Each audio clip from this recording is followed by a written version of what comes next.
Nilikuwa mtoto, leo ni mkubwa, na katika ukuaji nimejifunza vitu vingi sana, ikiwemo mambo mengi ambayo ulimwengu umekwenda kunifunza mimi kama mimi. Lakini katika hayo mambo yote nimejifunza pia kuna vitu vya kuviogopa zaidi katika ulimwengu huu.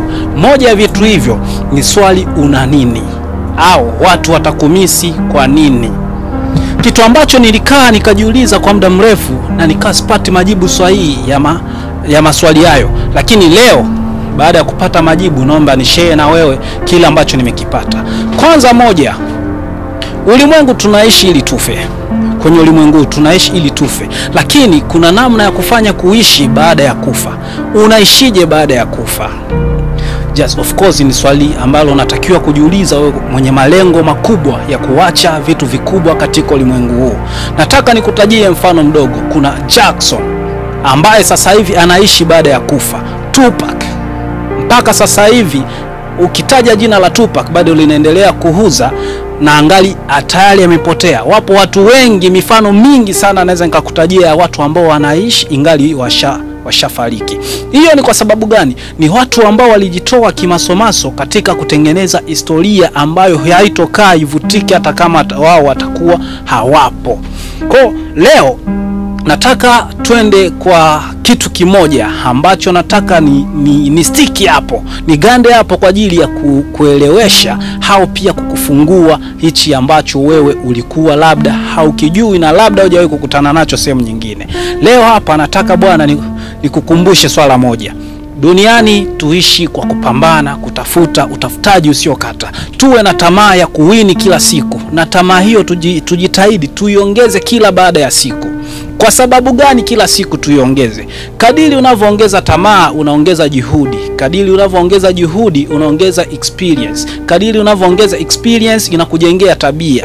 Tabia hiyo unapoitengeneza sasa inakuwekea hali kama vile kilevi. Walevi wanakuwa na matatizo makubwa sana. Asipotumia kilevi anajisi kama anaumwa. Na wewe ukishajenga hiyo tabia inakuwa kama kilevi ndani ya mwili wako. Unajikuta kama umejenga tabia mfano ya kusoma vitabu. Unajikuta usiposoma wewe unajihisi kama vile unaumwa. Kama umejenga tabia labda ya kuwekeza kidogo angalau kwa kila wiki, usipowekeza wiki hiyo utajihisi kwamba mwenyewe umejikosea. So unatakiwa ukuze tabia kama na hizo za kuweza kujikimu, za kuweza wewe kujikuza na kujiendeleza. Kwa sababu gani tujikuze na kwa nini tufanye muda huu? Guys, duniani hatuna muda. Wanasema kwamba tunaishi mara moja tu.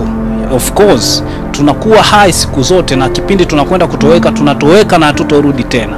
Kwa hiyo katika siku za maisha yako jitahidi ufanye kile ambacho litakiwa kufanya. Mimi nataka nikuambie kitu kimoja ambacho wengi tunakuwa tunajidanganya kwamba mimi bado kijana. Of course ni kijana leo. Je, unadhani kesho utakuwa kijana? Kitu kimoja, siri moja usioijua. Kadiri unavyoendelea kuishi, kadiri unaendelea kupunguza siku zako za kuishi. Ukiwa na miaka 80, imagine leo una miaka 20, imebaki 60. Imagine baada ya mwaka mmoja utakuwa na miaka 21, itabaki 59. Kwa katika ile list unapokwenda kudelay, kila muda na delay, utajikuta na delay hadi kwenye kufikia vile ambavyo wewe unahitaji kufikia. Kila mtu anahitaji mafanikio, lakini kila mtu hana maamuzi ya kufikia mafanikio. So nikuhimize wewe kijana mwenzangu, mpambanaji mwenzangu, kuamka ni kufanya nini? Kwanza ni kujijenga. Ni kujijenga. Unajijengaje? Unapata mafunzo ya kuhusiana na kile ambacho unachokwenda kukifanya. Kwa mfano, mimi hapa nataka niwe entrepreneur, nikiwa na maana nyingine ya mjasiriamali. Nafanyaje ili nifikie hayo malengo? Moja, natakiwa nijifunze maisha ya watu ambao walifanikiwa kwenye huo upande. Pili, natakiwa nijenge tabia ambazo wao walikuwa wanazijenga kipindi wanapambana. Tatu, natakiwa nisitamani kuwavuka, kwa sababu hilo pia ni kosa, kutaka kumvuka mtu ambaye ni mwalimu wako. Unajengaje tabia hizo? Moja, kwanza nakupa mfano mdogo. Tabia moja ambayo tulionayo wengi, tunakuwa tunafanya kuhifadhi, tunakuwa kuhifadhi kwa ajili ya kununua vitu. Entrepreneur yeye anapohifadhi, hahifadhi kwa ajili ya kununua, anahifadhi kwa ajili ya kuwekeza. Kwa hela ya mtu ambaye anahitaji kufika mbali. Hawezi akahifadhi kwamba mimi nataka ninunue let's say godoro.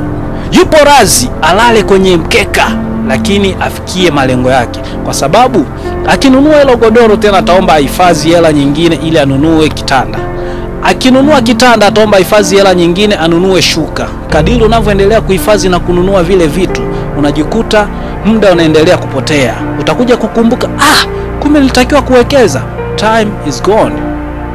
Muda sio rafiki yetu mzuri. Lakini unapohifadhi kwa ajili ya kuwekeza, unawekeza leo, kesho utakuwa na uwezo wa kununua chochote unachokitaka cha bei yoyote. Watu wanaolia kwamba maisha yapo ghali sana ni hao watu ambao wanatumia hela nyingi sana kuliko watu ambao walii. So guys, ni kuombe, this is time. Usiangalie kesho, usiangalie kesho kutwa, muda ni sasa. Unatakiwa kuanza sasa ili kesho uwe ni mtu mwingine. Mimi ni Adani wa Moz Public TV.